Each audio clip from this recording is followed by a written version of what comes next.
Friends, good morning. எல்லாம் எப்படி இருக்கீங்க? ஸோ நான் உங்கள் தீனா பேசுகிறேன். ஸோ இன்றைக்கி நம்ம பார்க்க போகிறது என்னென்னா ஆஞ்சநேயரை பற்றி பார்க்க போகிறோம். ஸோ ஆஞ்சநேயர் யார் அப்படின்னு பார்த்தீங்கன்னா வாயுபுத்திரர்.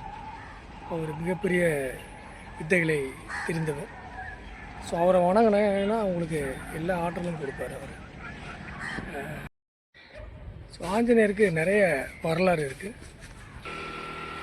ஆஞ்சநேயர் மிகப்பெரிய சக்தி படைத்தவர். அவருக்கு நிறைய வரலாறு இருக்குது. வாயுபுத்திரர் ஆஞ்சநேயர் பார்த்திங்கன்னா அவருக்கு 5 முகங்கள் இருக்குது. ஸோ ஒவ்வொரு முகமும் ஒவ்வொரு திறமையை நம்ம கொடுக்கும். கிழக்கு முகம் பார்த்திங்கன்னா ஆஞ்சநேயர் அவர் ரொம்ப அமைதியின் சுரூபமானவர், நம்முடைய பாவத்தின் கரைகளை போக்கக்கூடியவர். ஸோ அடுத்து தெற்கு பக்கம் இருக்க நரசிம்மர். அந்த நரசிம்ம முகம் பார்த்திங்கன்னா எதிரிகளை அழிக்க வல்லவர். அடுத்து மேற்கு பக்கம் இருக்கிற கருட முகமானது நமக்கு தீய சக்திகளையும் அழிக்கக்கூடிய சக்தி தருவது. அப்புறம் பார்த்திங்கன்னா விஷக்கடினாலும் நமக்கு உடம்புல சேரக்கூடிய விஷத்தை முறியடிக்கக்கூடிய சக்தி படைத்தது. அடுத்து வடக்கு பக்கம் இருக்க வராகி அவதாரம் பார்த்திங்கன்னா நமக்கு நல்ல ஐஸ்வர்யங்களை தரக்கூடியவர். அடுத்து மேல் நோக்கி உள்ள வராக அவதாரம் பார்த்திங்கன்னா ஸோ நமக்கு நிறைய நம்முடைய டேலண்ட்ஸு, ஸோ நிறைய சக்திகளை அளிக்கக்கூடியவர். நமக்கு நிறைய புத்திர பாக்கியம், நிறைய வரங்களை அளிக்கக்கூடியவர். அந்த மேல்முகமான ஐக்கிரியவர் பார்த்திங்கன்னா நமக்கு எல்லா நன்மைகளையும் செய்யக்கூடியவர், நம்முடைய வெற்றிகள் சகல ஐஸ்வர்யங்களையும் தரக்கூடியவர்.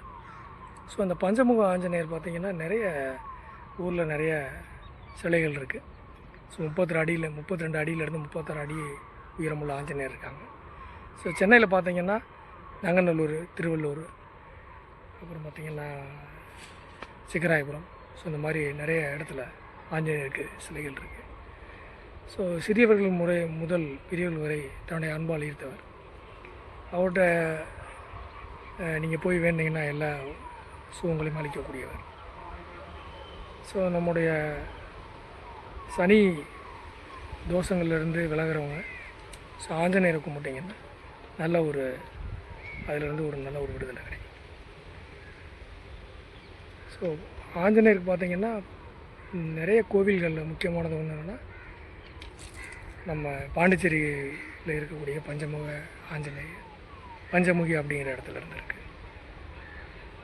அதே மாதிரி தசமுக ஆஞ்சநேயர் இருக்காங்க, 10 முகங்கள் கொண்டவர் ஆஞ்சநேயருக்கு. ஸோ ஆஞ்சநேயருக்கு மிகப்பெரிய பங்கு இருக்குது.